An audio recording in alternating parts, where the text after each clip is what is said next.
नमस्कार दोस्तों, आज का मार्केट पहली नजर में भले ही शांत दिखाई दिया हो, लेकिन अगर हम प्राइस एक्शन को ध्यान से देखें तो मार्केट हमें कल के लिए बहुत इंपॉर्टेंट सजेशंस और क्लूज दे रहा है। सबसे पहले बात करते हैं मार्केट स्ट्रक्चर की। मंथली और वीकली टाइम फ्रेम पे अभी भी मार्केट हायर हाई और हायर लो स्ट्रक्चर में ही है। इसका मतलब है लॉन्ग टर्म ट्रेंड पूरी तरह अभी भी बुलिश ही है। इसलिए जब तक स्ट्रक्चर नहीं टूटता, हम हर फॉल को पोटेंशियल बाइंग अपॉर्चुनिटी की तरह देखेंगे, ना कि पैनिक सेलिंग की तरह। अब आते हैं डेली चार्ट पर। डेली चार्ट पे पिछले कुछ सेशंस में निफ्टी एक कॉम्प्रेशन फेज में है। जब भी मार्केट इस तरह की छोटी रेंज में कंसोलिडेट करता है, उसके बाद वोलेटिलिटी एक्सपेंशन देखने की चांसेस बढ़ जाते हैं। मतलब कल या अगले 2-3 सेशंस में एक बड़ा डायरेक्शनल मूव देखने को मिल सकता है। अब आते हैं हमारे की लेवल्स पे। 24,000 फिलहाल पूरे मार्केट का सबसे इंपॉर्टेंट डिमांड जोन है।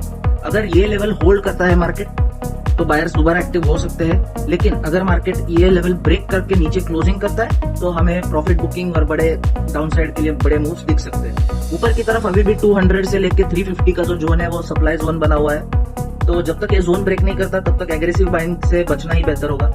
अब इंट्राडे ट्रेडर्स के लिए सबसे इंपॉर्टेंट चीज, कल मार्केट ओपन होने के बाद जो 15 मिनट की कैंडल बनेगी उसका हाई और लो पूरा दिन का गेम डिसाइड कर सकता है। अगर ओपनिंग रेंज ऊपर की तरफ टूटती है, वॉल्यूम एवरेज से ज्यादा है, ब्रेकआउट को फॉलो करने का अच्छा मौका मिलेगा।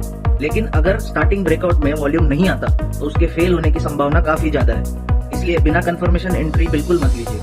अब बात करते हैं बैंक निफ्टी की। बैंक निफ्टी अभी भी रिलेटिव वीकनेस दिखाई दे रहा है। जब तक बैंक्स लीड नहीं करेंगे तब तक निफ्टी में एक्सप्लोसिव रैली की संभावना थोड़ी कम है। इसलिए बैंक निफ्टी पर भी नजर रखना जरूरी है।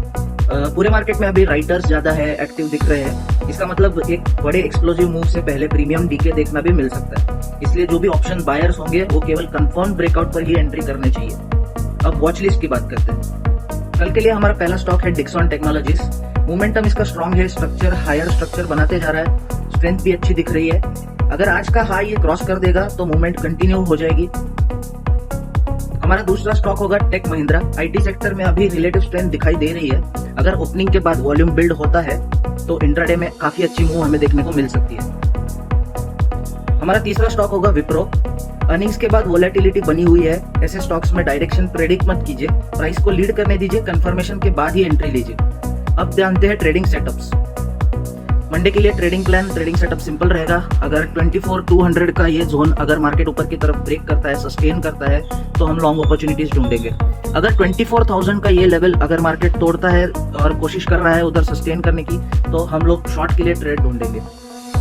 मार्केट अगर 24,000 और 24,200 की रेंज में अगर ट्रेड कर रहा है तो हमें नो ट्रेड जोन होगा हमारे लिए, और हम शायद ट्रेड नहीं करेंगे इस बीच में।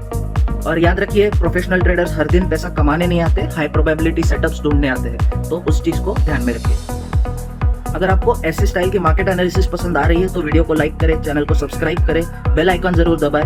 मिलते हैं अगले मार्केट एनालिसिस में। Happy trading.